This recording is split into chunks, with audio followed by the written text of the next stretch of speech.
네, 찬양합시다.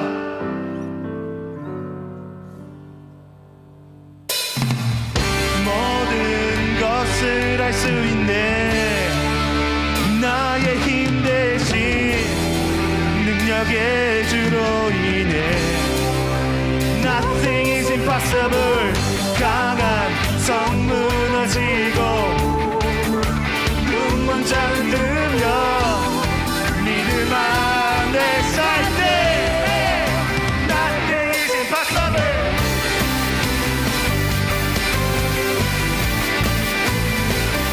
하나님은 불가능이 없으십니다. 이 시간 다 같이 신나게 보는 대로 살지 않고 느낀 대로 살지 않네. 내 깊은 곳에 계신 주님, 아멘. 모든 것 이루어 주시네. 모든 것을 할 수 있네. 나의 힘 대신 능력의 주로 인해 Nothing is impossible. 강한 성 무너지고 눈만 잠들며 믿음 안에 살 때 다 같이 박수. 헤이!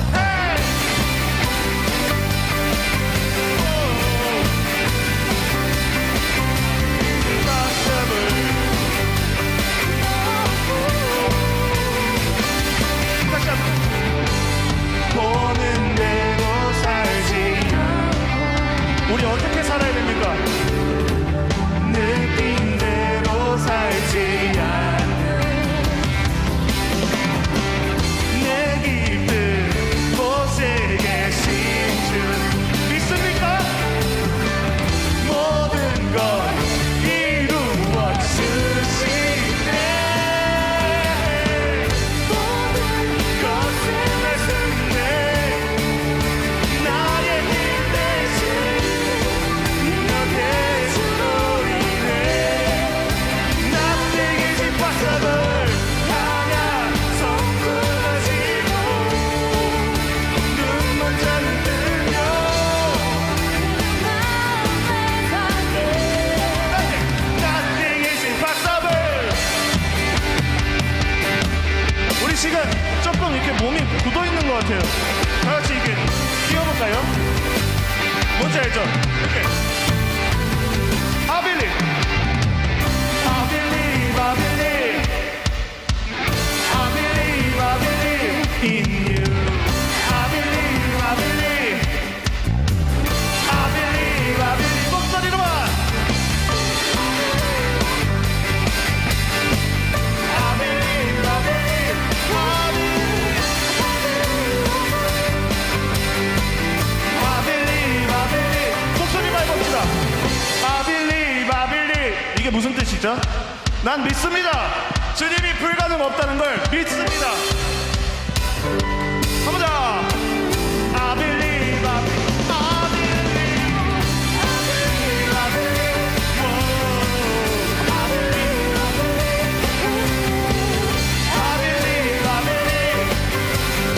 I believe, I believe, I believe. 모든 것을 할 수 있네. 나의 힘 대신 능력의 주로 인해 Nothing is impossible. 강한 성 무너지고 눈만 잠들며 믿음 안에 살 때 Nothing, I believe, yeah. I believe, I believe, I believe, I believe in you. 주님께 영광의 박수 올려드립시다. 주님께 함성 올려드립시다. 할렐루야.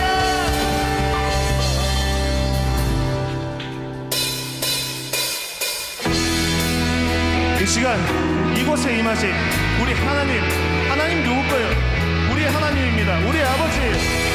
하나님께 함성 올려드립시다. 할렐루야. 헤이!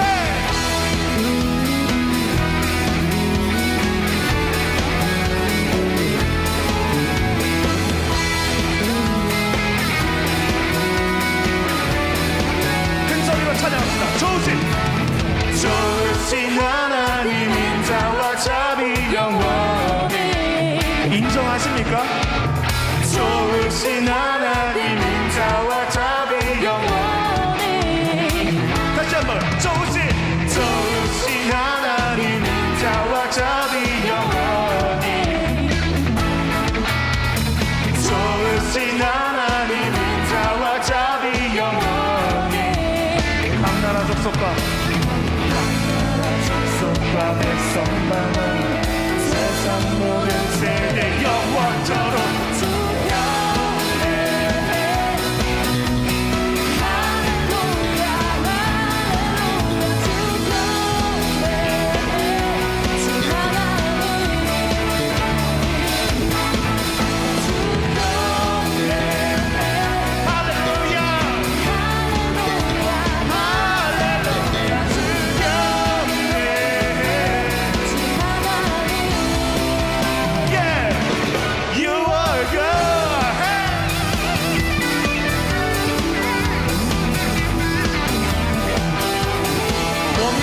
않으신 분들은 좀 더 움직여도 돼요. 내 삶을 주님께 드리는 거잖아요. 주님과 1대1 예배잖아요. 영원히 페이스. 헤이. 좋으신 하나님 인자와 자비 영원히. 다시 한번 좋으신 하나님 인자와 자비 영원히. 아멘. 좋으신 하나님 인자와 자비 영원히.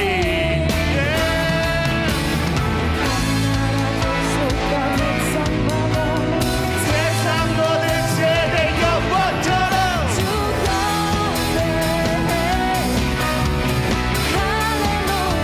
할렐루야.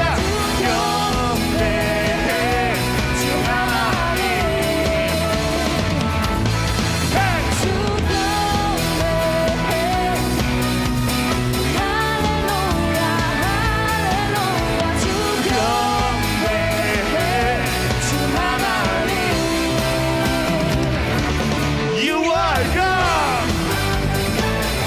여러분 괜찮으세요? 하나님께서 지금 여러분과 함께 하세요. 하나님 내 바로 앞에 계세요. 얼마나 행복합니까? 아멘. You are good. You are good all the time. All the time. You are good. You are good all the time. All the time. You are good. You are good all the time. All the time. You are good. You are good all the time. All the time. You are good. 좋으신 하나님 인자와 자비 영원히. 좋으신 하나님. 좋으신 하나님 인자와 자비 영원히. 다시 한번 해볼까요? 좋으신 하나님.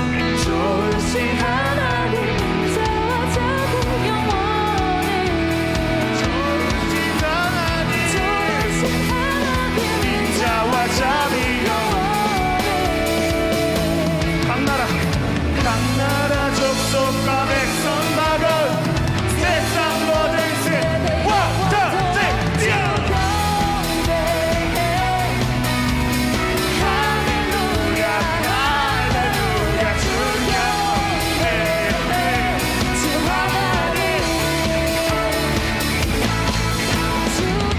영원해 할렐루야 할렐루야 주 영원해. 목소리로 한번 해볼까요? 주 영원해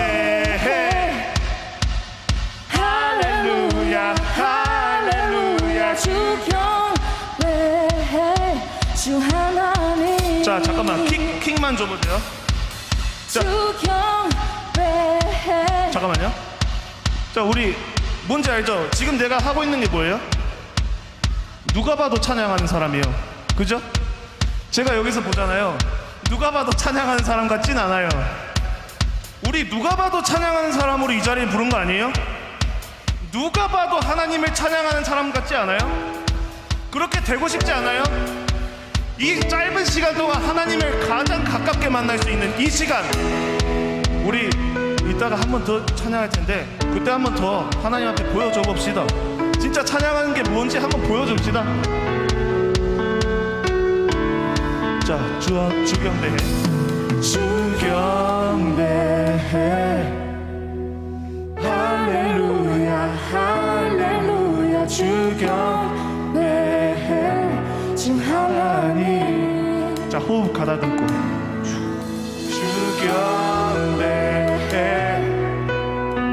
할렐루야 할렐루야, 주경배해 주 하나님. 자, 한 번 더 해볼까요? 주경배해 주경배해 할렐루야 할렐루야, 주경배해 주 하나님.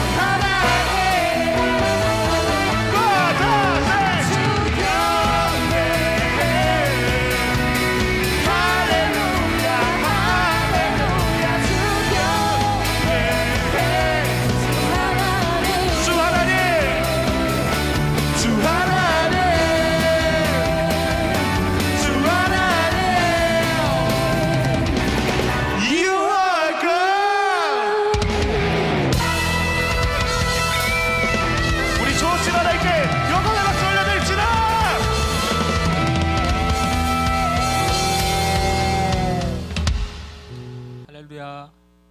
우리 반갑습니다. 우리 청년쌤들 찬양 아주 파워풀한 찬양 링크요. 찬양단 이름이 링크인데 이 앞에 이렇게 들이대고 있으니까 목사님이 좀 떨리긴 하네. 우리 목사님 가슴 속에 막 가슴이 쿵쾅쿵쾅 뛰는 거 보니까 역시 청소년 사역자 맞는 것 같아. 할렐루야. 청소년 청년 사역자 맞는 것 같아. 우리 청년쌤들 위해서 박수 하겠습니다. 격려의 박수. 이따가 끝나고 갈 때 간식이 또 있어요. 간식을 준비했으니까 간식 드시고 8월 5일 날 우리 수련회 금요일 저녁 7시 찬양으로 이렇게 기도해 한번 해보세요. 기도. 목사님 응답 받았는데 한번 기도해 보세요.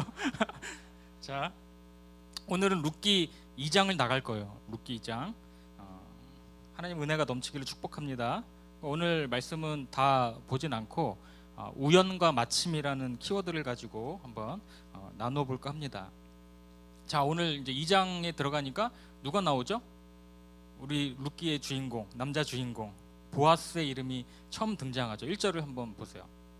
나오미의 남편 엘리멜렉의 친족으로 유력한 자가 있으니 그의 이름은 보아스더라. 우리 한글 저 성경에는 그냥 유력한 자라고 나왔으니까 조금 의미가 잘 모를 수 있는데, 이 유력한 자라고 하는 거는 재력도 있고 그 다음에 인격적으로도 훌륭하고 도덕적으로도 탁월하고 오늘날로 말하면 아주 뭐라고 할까, 이렇게 엄친아 이상, 그리고 아주 탁월을 했던 자였다. 많은 사람에게 칭송을 받고 이런 사람이었어요. 사회적으로도. 근데 그의 이름이 보아스래요. 보아스 이름 자체가 내가 유복하다, 그 안에 힘이 있다, 이런 뜻이 있어요. 그러니까 여러분들 이름 지을 때도 이런 의미를 담아서 짓는 게 참 중요하잖아요. 그죠? 오르바, 이런 뭐 아주 성격이 완고하다, 냉정하다, 이런 뜻이 있는데, 나오미 기쁨, 즐거움, 룻 친근하다. 그러니까 여러분들 이름, 우리 찬양 불렀던 쌤들 에스더 맞죠? 에스더는 별이란 뜻이에요. 할렐루야. 별처럼 빛나기를 축복합니다. 자, 마태복음 1장을 보면 이런 말씀이 있어요. 마태복음 1장 5절. 자, 시작. 살몬은 라합에게서 보아스를 낳고, 보아스는 룻에게서 오벳을 낳고, 오벳은 이새를 낳고. 여러분도 알아야지. 그럼 보아스의 엄마가 누구야? 이게 딱 나오죠? 보아스의 엄마 누구예요? 라합이잖아요. 여리고성의 그 기생 라합.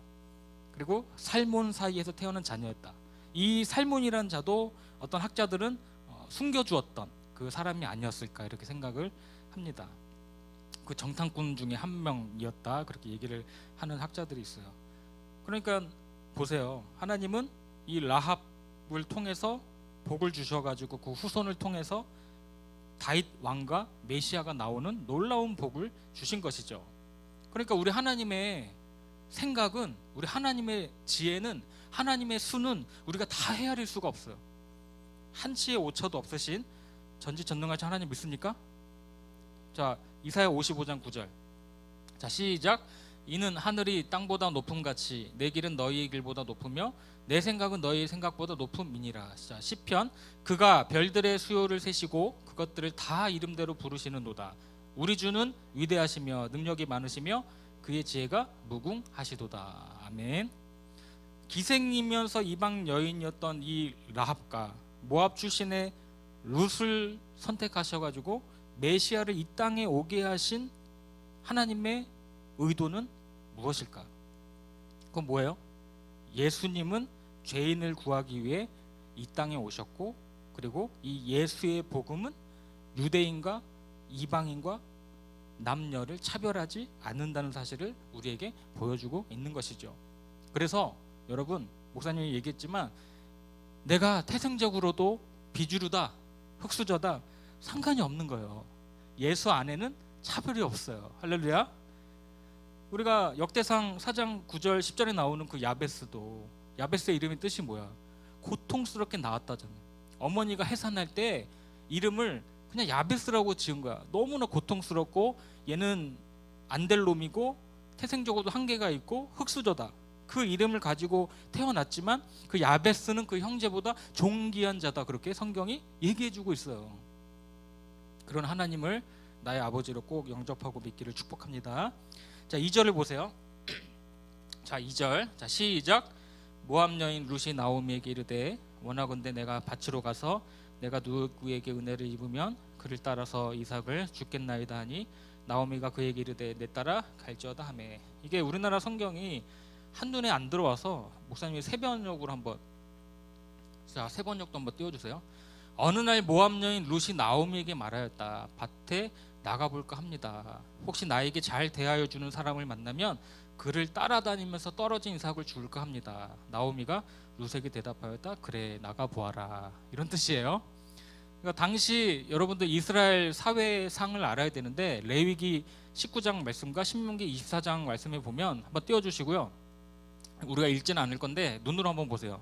목사님이 노란색으로 표시해 놓은 게, 하나님이 구약에 보면 가난한 자, 그리고 외국인, 고아, 과부 이런 자들이 살아갈 수 있도록 저렇게 하나님께서 명령을 해주셨어요. 말씀으로 레위기와 그 신명기에 이삭을 줄 수 있도록, 그 사람들도 떨어지는 이삭을 주우면서 먹고 살아갈 수 있도록. 그러니까 우리가 구약에서 말하는 하나님의 율법 정신이 뭐예요? 목사님 따라해봐요. 가난한 자가 없게 하라, 억울한 자가 없게 하라. 이게 하나님이 우리에게 주신 율법 정신이에요. 그러니까 룻은 시어머니 나오미로부터, 나오미는 유대 민족이니까 저 말씀을 꿰차고 있단 말이에요. 신앙을 가지고 있으니까 그 율법과 풍습에 대해서 나오미가 알고 있는 거야. 그것을 며느리 룻에게 얘기를 했겠죠. 그러니까 이제 룻이 내가 타인의 밭에 가서 이삭을 죽게 해달라고 그렇게 요청하겠습니다. 그 말씀인 거죠. 그런데 율법에 그런 조항이 있어도 밭 주인이 악덕업주야. 그래서 안 돼. 그러면 못 듣는 거예요. 그렇죠? 그러니까 하나님의 어떤 은혜와 섭리가 예비되어 있어야 되는 거지. 내가 죽는다고 죽을 수 있는 게 아니라는 거죠. 자, 룻기 2장 3절 4절 보세요. 오늘의 아주 중요한 말씀인데, 자, 같이 읽습니다. 룻이 가서 베는 자를 따라 밭에서 이삭을 줍는데 우연히 엘리멜렉의 친족 보아스에게 속한 밭에 이르렀더라. 마침 보아스가 와서, 자, 어쩌고 저쩌고. 자, 지금부터 한번 상상을 한번 해보세요, 여러분. 넓은 들판이 펼쳐져 있는 그 베들레헴의 그 넓은 보리밭 가운데 보아스의 밭으로 룻이 들어가게 되죠. 우연히 들어가게 돼. 화면을 한번 보여주세요. 저게 이제 보아스의 밭이라고 생각을 해봐요. 목사님 또 우리도 시각적으로도 이렇게 잘 준비를 했어요. 박수? 우리 청년생들이 박수 쳐주네. 청년쌤도 있으니까 여기 앞에 들이대고 있으니까 떨린다. 근데 마침 누가 와요? 보아스가 그 밭에 오게 되는 거죠. 여러분, 우연일까요? 우연일까? 보아스는 여러분 1절에 소개된 대로 유력한 자야. 부족한 게 없는 자죠. 갑부 이상이에요. 그런데 그런 사람이 못하러 추수하는 들녘에 나오겠어요. 설령 나온다 할지라도 그 많은 넓은 밭 가운데 룻이 나온 그날 그 밭에 보아스가 나왔을까요? 그러니까 여러분들, 마치 시계의 톱니바퀴보다 더 정교한 마침을 우리가 단지 우연이라고 지나쳐 버릴 수 없는 것입니다. 이것이 룻에게 나타난 섭리였고 은혜입니다. 그래서 하나님은 이 룻의 우연과 보아스의 마침으로 그 보리밭에서 두 사람을 딱 만나게 하신 거죠. 그러니까 하나님의 은혜는 여러분, 저와 여러분의 삶에 이렇게 나타납니다. 룻기를 보면 하나님은 한 번도 안 나와. 하나님의 이름은 한 번도 안 나와요. 에스더서에도 보면 하나님의 이름이 한 번도 안 나와. 그러나 그 이면에서, 그 뒷배에서 역사하시고 섭리하시는 분이 누구세요? 하나님이시라고. 하나님. 그러니까 우리의 그 특별할 것도 없는 일상 가운데 평범함 속에서 하나님은 알 듯 모를 듯, 알 듯 모를 듯 은혜의 담배를 부어주고 계시는 거예요. 할렐루야. 우연과 마침이라는 이 단어를 적절히 우리 삶에 사용하시면서 오늘도 전심으로 하나님을 찾는 사람에게 하나님은 은혜를 베풀어주고 계시는 거죠. 여러분들, 성경에 보면, 구약에 보면 요나 아시죠? 요나에게 하나님이 나타나 말씀하십니다. 요나 1장 2절 보세요. 너는 일어나 저 큰 성읍 니느웨로 가서 그것을 향하여 외치라. 그 악독이 내 앞에 상달되었음이라 하시니라. 하나님의 뜻은 어디야? 저 아수르의 수도, 아주 악독한 하나님 믿지 않는 자들이, 죄인들이 득실거리는 저 니느웨로 가서 복음을 전하라는 게 하나님 뜻이었지만 요나는 선지자였어. 근데 너무나 가는 게 두려웠다는 거죠. 그래서 하나님 얼굴을 피하기 위해서 욥바라는 항구로 내려갔죠. 그때 마침 1장 3절, 그때 마침 다시스로 가는 배를 만난지라. 다시스는 어디냐면 지금의 스페인이에요. 그러니까 이스라엘에서도 보면 먼 지역이죠. 그곳으로 가는 배가 한 달에 한 번 있을까 말까? 1년에 한 번 있을까 말까? 그런데 요나가 내려가니까 마침 그곳에 다시스행 배가 백고동을 울리면서 손님을 기다리고 있는 거지. 이 마침이 여러분 우연이었을까요? 열왕기상 22장에 보면 그 유명한 아합 왕이 등장합니다. 이 왕도 유명하지만 아합 왕의 부인이 더 유명했어. 누구죠? 누구지? 초콜릿 선물. 이게 가희? 머리 넘기는 거야? 이세벨. 누구예요? 박수. 우리 청년쌤도 못하는 게 없네. 성경도 많이 알고 찬양도 잘하고. 자, 이세벨이 더 유명하죠. 왜 이세벨이 더 유명하냐면 이세벨이 시집 올 때 자기가 믿는 우상들을 다 가져왔어. 이스라엘에 바알과 아세라 다 가지고 왔단 말이죠. 그런데 이제 이 아합 왕이 야욕이 있어가지고 이제 아람 나라하고 전쟁을 벌이는 계획을 세웠는데 자기가 또 선지자들 다 이제 불러 모아. 하나님 뜻이 뭐냐 이렇게 물어봐요. 선지자 400명이 이렇게 얘기해요. 열왕기상 22장 6절. 올라가소서, 주께서 그 성읍을 왕의 손에 넘기시리이다. 400명이 한결같이 저 얘기를 한다고. 그런데 단 한 사람 미가야 선지자가 반대, 올라가시면 안 됩니다. 반대 의견을 내놓습니다. 그러니까 선지자 400명은 거짓 선지자였던 거죠. 그런데 이 어리석은 아합 왕이 400명의 의견을 들어가지고 전쟁에 참여합니다. 그런데 마음 한구석에 이 미가야 선지자의 말이 자꾸 걸리는 거야. 하나님 뜻이 아닌데 이런 말이. 그래서 아합이 자기 꾀로 변장을 해. 변장. 왕에서 그냥 일반 병사로 변장을 했는지 왕이 아닌 것처럼 꾸미고 전쟁터에 나가는 거죠. 왕을 공격할 거 아니야, 상대방은. 왕이 아니니까. 그 전쟁터에서 한 사람이 우연히 활을 당깁니다. 그런데 그 화살이 아합 왕에게 꽂혀요. 그래서 그는 그 자리에서 전사하고 말죠. 보세요. 열왕기상 22장 34절. 현대인의 성경으로. 자, 시작.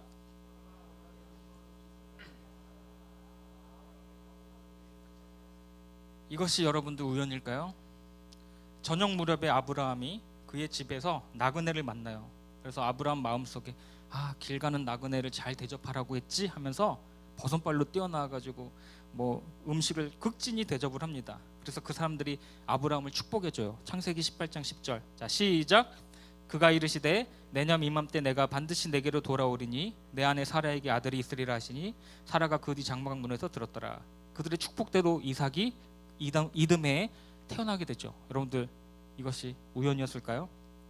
마지막으로 저의 간증을 하고 우연과 맞춤 사이에서 오늘 핵심 키워드이기 때문에 제가 간증하고 마치도록 하겠습니다. 제가 2002년도, 여러분들 태어나지도 않았죠?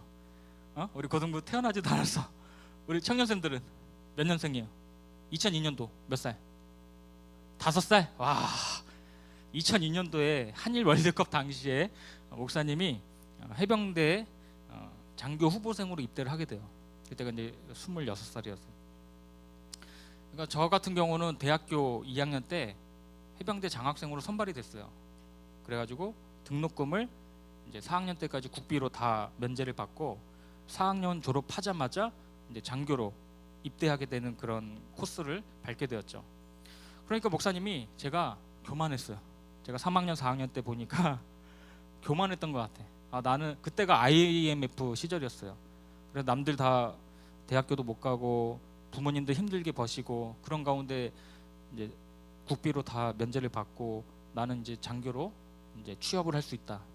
IMF니까 한 10년 가겠다 이런 생각하니까 이제 목이 막 굳어지고 어깨에 힘이 막 나는 공무원 같이 취업할 수 있겠구나. 그런 생각이 딱 들어가는 거야. 본인 마음 내가 잘 알겠죠. 그런데 이제 4학년 마지막 신체 검사가 있었어요. 거기서 해군본부에서 쟀는데 고혈압 판정이 나온 거야. 고혈압 판정이 딱 나왔는데 하늘이 무너져 내렸어요. 왜? 공든탑이 무너지는 걸 경험했어요. 그때부터 한번 뛰기 시작한 이 심장이 멈추지를 않고 혈압만 재면 계속 180, 190이 나왔어요. 여러 일반 고혈압이 한 140, 150이 고혈압이잖아요. 180, 190이 나왔다니까. 계속 이게 심장이 뛰는 거야. 해군 본부에서는 다음 주까지 다시 재가지고 정상 혈압을 내세요. 이렇게 나왔어요. 이게 멈춰져야 말이지. 밤마다 기도합니다. 하나님, 저를 도와주세요. 눈물 안 나오면 어때? 눈물 질 짜는 거야. 간절하게 기도합니다. 하나님 도와주세요. 저 군대 가야 되지 않아요? 제가 다음 주까지 이 정상 혈압을 재가지고 다시 내야 됩니다. 그렇게 그냥 기도했어요.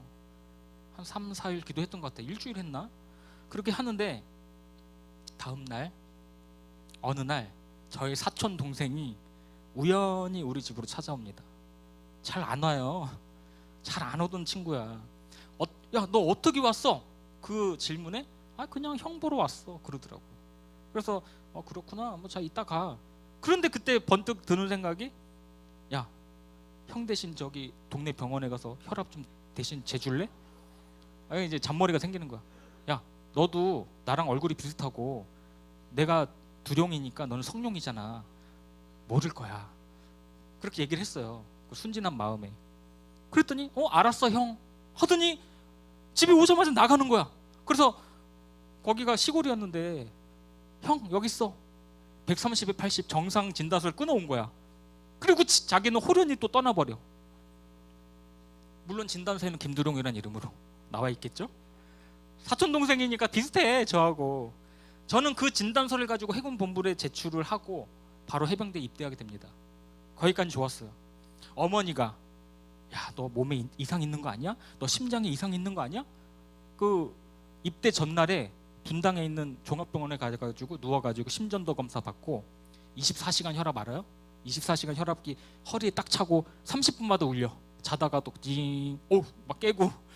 그 24시간 혈압을 다 재가지고 정상 혈압이라는 거는 이제 다 진단서를 가지고 바지 뒷주머니에 넣고 포항을 가게 되죠.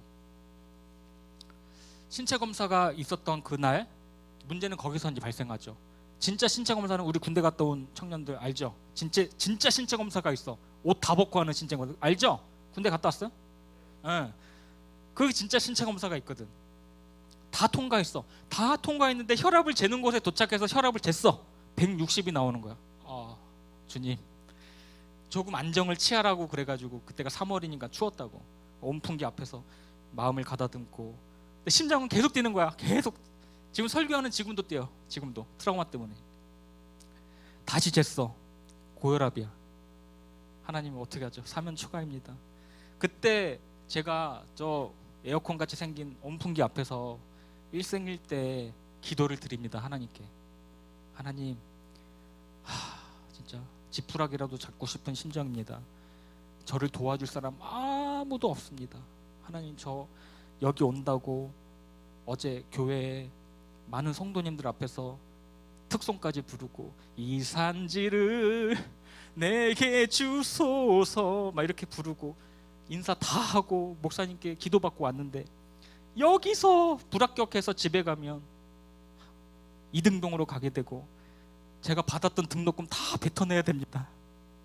몇 천만 원 되는데 하나님 도와주세요. 제가 교만했습니다. 주의 종이 되겠습니다. 그런 기도를 했어요. 아프리카 선교사라도 가라 하시면 제가 순종하겠습니다. 그 기도를 드렸어요. 왜? 그 기도밖에 없더라고요. 주의 종이 되겠습니다.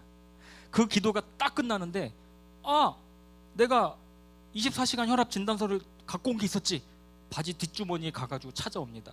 딱 찾아가지고 다시 온풍기 앞에 서 있는데 누가 나한테 와요. 누군가 나한테 와. 동쪽에서 귀인이 왔나? 누군가 나한테 와. 마침 어느 백발의 머리가 하얀 의무대 상사인지 원사인지 모르겠지만 저에게 와서 그 들고 있는 게 무엇입니까? 그러는 거예요. 저는 아무도 몰라요. 근데 저를 지목해서 그 들고 있는 게 무엇입니까? 물어보는 거예요. 저 고혈압 환자가 아닌데요. 제가 일시적으로 긴장을 해가지고 제가 24시간 혈압을 종합병원에서 재가지고 왔습니다. 그러면 그 뒤에다가 엑스레이 번호를 적고 일단 가십시오. 그러는 거예요. 그 의무대 상사인지 그렇게 해가지고 다 통과를 했어. 다 뭐 청력, 뭐 다 시력 다 통과를 해가지고 최종 심판대 앞에 섰습니다. 해군 군의관 3명이 저를 째려보고 있었어요. 다 이러면서 해군 군의관 대위 3명이 무서웠습니다. 한 군의관이 저의 신체 검사표를 보더니 다 보다가 고혈압 기록을 보고 저를 보면서 이렇게 보는 거야. 뭐야 이놈 뭐야 막 이런 식으로. 제가 사실은 고혈압 환자가 아닌데 어쩌고 저쩌고 분당에 가서 제가 종합병원에서 다 재가지고 왔습니다.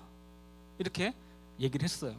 그랬더니 24시간 혈압 진단서와 심전도 검사를 보더니 나를 계속 이렇게 훑더니 알았어 임마, 알았어 임마 또렷이 드렸어요. 그리고 나서 그 군의관의 팔동작이 삭선을 긋는 뭐라고 쓰는지 모르지만 2줄을 긋는 건 분명히 봤어요.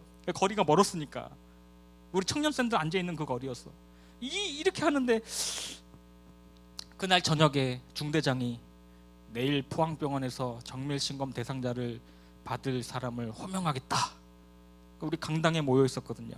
호명된 인원은 자리에서 일어나라 무섭게 그렇게 얘기하는 거예요.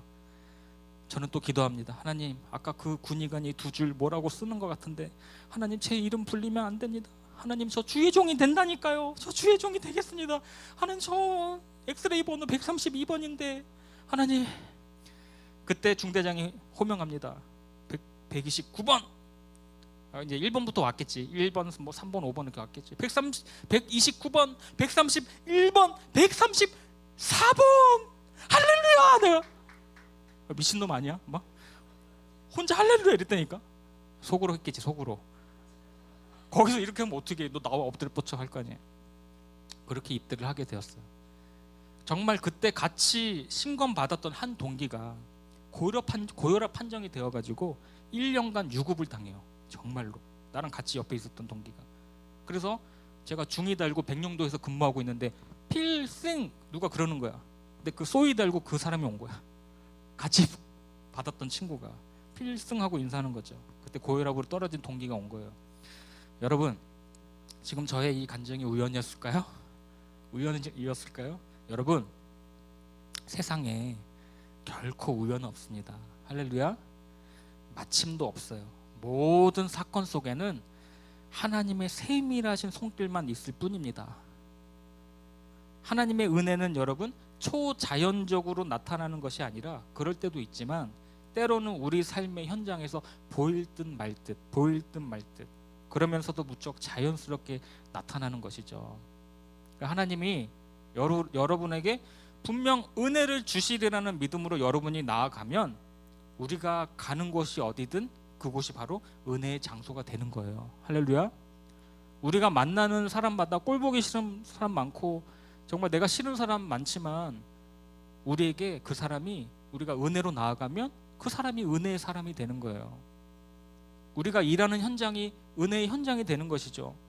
우리가 서 있는 곳이 비록 룻같이 떨어진 보리 이삭을 주어야 하는 정말 기가 막힌 현장이라 할지라도 그곳은 은혜의 장소가 되는 거예요. 여러분 이것을 믿습니까? 지금 어떤 생각이 여러분의 생각을 지배하고 있습니까? 고린도후서 6장 1절 마지막으로 같이 읽습니다. 우리가 하나님과 함께 일하는 자로서 너희를 권하노니 하나님의 은혜를 헛되이 받지 말라. 여러분 보세요. 룻처럼 은혜적 사고의 주인공이 될 수 있기를 축복합니다. 어떤 상황이 오든지 부정적으로 생각하는 것이 아니라 하나님이 나에게 예비하신 복이 있겠구나 하면서 여러분들 담대히 은혜의 밭으로 나아가기를 축복합니다. 그래야 하나님의 축복을 우리가 경험할 수가 있는 거예요. 은혜를 사모하면서 모압을 떠나서 베들레헴에 이른 룻에게 하나님이 하늘문을 여시고 그냥 복을 부어주신 게 아니죠. 가만히 앉아있는데 갑자기 호박이 넝굴채에 굴러 들어오듯이 축복이 부어진 게 아니었어요. 베들레헴이란 낯선 곳에 왔지만 그녀에게는 아무 일도 일어나지 않았어요. 손에 쥔 것이 아무것도 없었고 눈에 보이는 것이 아무것도 없었고 가진 것이 아무것도 없었어요. 어떻게 해야 내가 굶주림을 면할 수 있을지, 내가 하루하루 근근히 어떻게 생계를 꾸려나가야 할지 그런 나날들을 보냈다는 것이죠. 그런 상황 속에서도 룻이 가졌던 그 핵심 신앙 키워드가 뭐였냐면 은혜라는 단어를 놓치지 않았다니까요. 할렐루야. 이 단어 하나만을 붙잡고 외간 남자들이 득실되는 낯선 들판 보리 그 들판으로 룻이 나아간 거예요. 하나님이 오늘도 나에게 분명 은혜를 내려주실 것이다. 그 믿음 하나로 나아갔습니다. 이런 룻을 하나님은 결코 실망시키지 않으셨어요. 보아스를 만나게 하시고 예수 그리스도의 족보에 룻의 이름이 당당히 올라가게 된 것이죠. 하나님은 은혜의 하나님이십니다. 저를 한번 따라해 보세요. 생각의 전환은 곧 인생의 전환이다. 여러분들 새로운 생각이 새로운 인생과 여러분의 찬란한 미래를 열어주는 거예요. 어디서부터? 생각에서부터. 내가 맨날 밤낮 율법적이고 남을 정죄하고 파괴적이고 열등감에 쩔어서 패배주의적인 사고를 여러분들 버려야 돼요. 버리고 때를 따라 도우시는 무궁무진한 하나님의 은혜, 그 은혜의 은혜를 여러분들이 사모하기를 축복합니다. 그리고 당장은 우리들의 환경이 변하진 않겠지만 내일을 바라보면서 묵묵히 삶의 현장에서 최선을 다하십시오. 그러다 보면 우연과 마침의 절묘한 만남이 우리 삶의 현장에서도 분명히 일어날 줄로 믿습니다. 기도하겠습니다. 하나님 감사합니다. 우리의 인생 우연히 시작된 것이 아니라 하나님의 깊으신 섭리가 우리의 삶을 지배하고 있음을 고백합니다.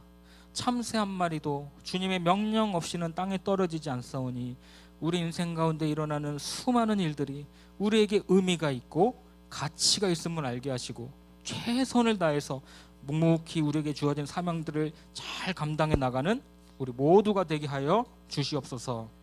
감사드리며 예수님의 이름으로 기도합니다. 아멘. 우리 시간 은혜로다 찬양하고 목사님이 축도하고 마치도록 하겠습니다.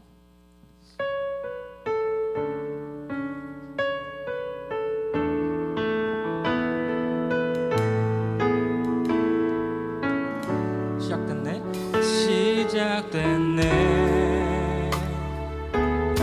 우리 주님의 능력이 나의 삶을 다스리고 새롭게 하네. 자유하네.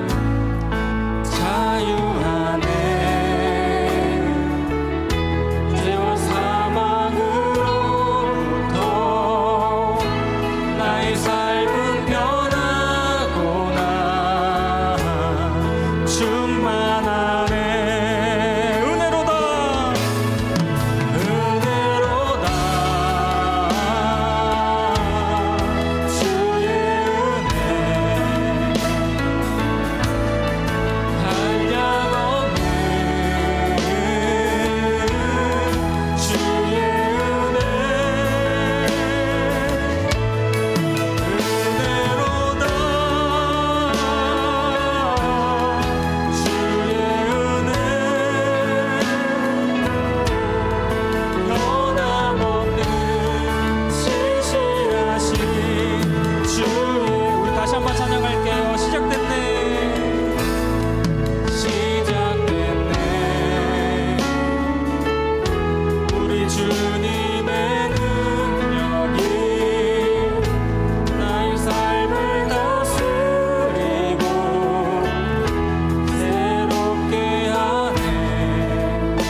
하나님의 은혜가 넘치는 우리의 삶이 되기를 간절히 원합니다.